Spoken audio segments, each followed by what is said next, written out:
Lakers repeat back-to-back titles. The San Antonio Spurs are your world champions. The Dallas Mavericks are NBA champions. The first title in franchise history.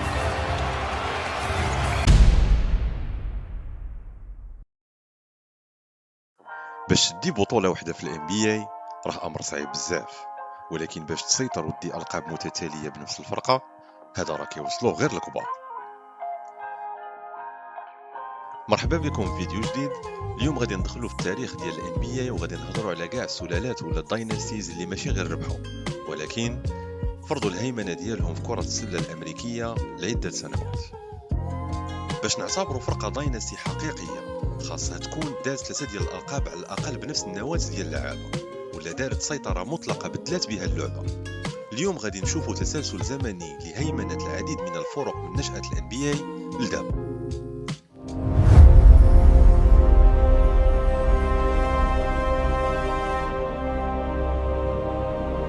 البداية كانت في مينيابوليس بين 1948 و 1954.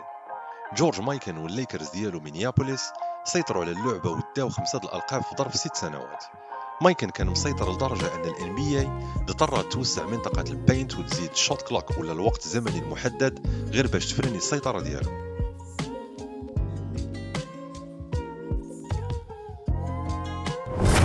ولكن من بعد جات أعظم سيطرة في تاريخ الرياضة كاملة، حقبة بوسطن سيلتيكس ديال الستينات بقيادة الوحش الدفاعي بيل راسل ومع بوب كوزي والمدرب الأسطوري ريد أورباخ.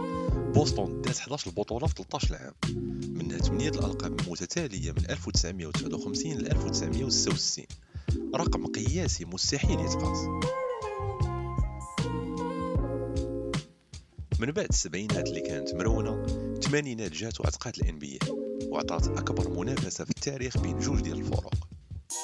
في الغرب كان عندنا الشو تايمز ليكرز، ماجيك جونسون، كريم عبد الجبار وجيمس وورلي، كانوا كيلعبوا باسكيت سريع ممتع وكيسجلوا بسهولة. وصلوا ل9 ديال الفاينلز وداو 5 الألقاب بين 1980 و 1988. وفي نفس الوقت في الشرق لاري بيرد، كيفن مايكل وروبرت باريش كان عندهم فرقة صحيحة وذكية في بوسطن وداو 3 الألقاب 1981 84 و 86. وقبل ما تسالي الثمانينات جاو باد بويز ديال ديترويت بيستنز بالقتالية والدفاع الحرش ديالو وداو 2 الألقاب متتالية في 1989 و 1990.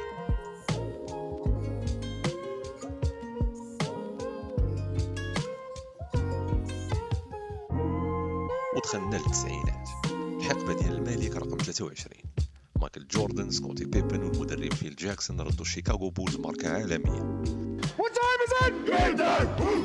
السيطرة ديالهم كانت واضحة، 2 ديال 3 بيتس يعني ثلاثية متتالية 2 المرات. داو 3 الألقاب متتالية من 91 93. حبس جوردان شوية باش يلعب البيسبول ورجع وداو 3 أخرين من 96 98 مع الموسم التاريخي ديال 72 وين ل10 ديال ليلوس. غير تسالات السيطرة ديال البولز، فيل جاكسون مشى لوس أنجلوس باش يدرب أكثر ثنائي مدرب في العصر الحديث، شاكيل أونيل وكوبي براينت. الليكرز ديال شاك وكوبي جابوا ثلاثية متتالية من 2000 2002 و 2001. داروا بلاي أوفس مرعب ب 15 ديال لي وين وخسروا مرة واحدة. ومع الدخلة ديال الألفينيات بانوا 2 طرق مختلفين تماما للسيطرة. الأولى هي سان أنطونيو سبيرز مع تيم دانكن والمدرب غريغ بوبوفيتش ومعهم جينوبيلي وباركر. سبيرز جابوا 5 الألقاب في ظرف 15 عام ما بين 1999 و 2014. كانوا مثال ديال اللعب الجماعي والهدوء.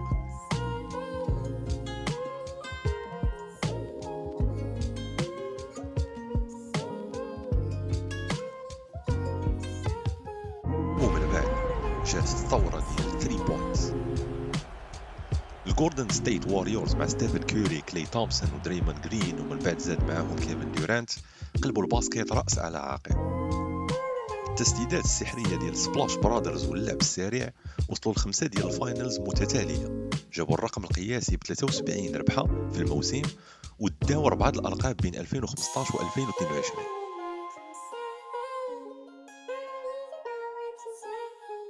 هو دابا مازال غنشوفو شي دايناستي اخرى في الان بي اي مع القوانين الجديده ديال السالاري كاب والمستوى المتقارب بزاف بين الفرق. الصعوبه كبرت بزاف، كنشوفو بطل جديد كل عام في السنوات الاخيره. في رايكم نتوما شنو هي الفرقه من هادو اللي كانت الاقوى والاعنف اوج العطاء ديالها؟ شكرا على المتابعه ونشوفكم في الفيديو الجاي.